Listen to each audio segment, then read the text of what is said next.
The Clockmaker's Apprentice. In the small, foggy town of Elmsworth, nestled between rolling hills, there lived an old clockmaker named Mr. Grimsby. His workshop was a chaotic marvel of ticking gears and humming pendulums, where time itself seemed to take a breath before marching forward. Despite his brilliance, Mr. Grimsby was gruff and solitary, refusing to take on an apprentice for years, until one rainy afternoon, a knock at his door changed everything. Standing there was a boy named Samuel, clutching a soggy letter from the mayor requesting the clockmaker's guidance. "I'll sweep your floors or polish your tools," Samuel pleaded. "Just let me learn." Reluctantly, Mr. Grimsby allowed Samuel inside, warning him, "Touch nothing without my permission." Days turned to weeks, and Samuel proved diligent, always observing the old man with curious eyes. One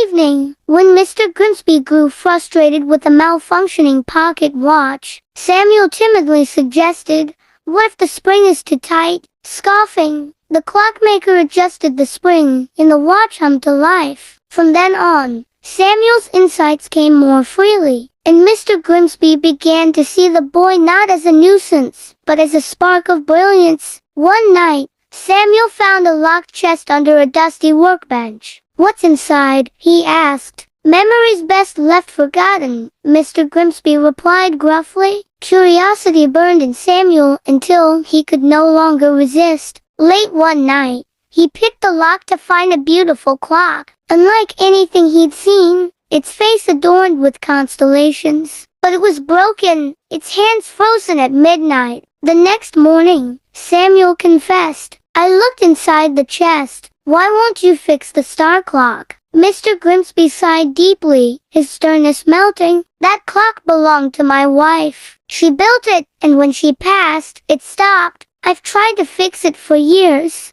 but I can't bear to see it fail again." Samuel hesitated, then said, "Maybe we could fix it together." For weeks, they worked side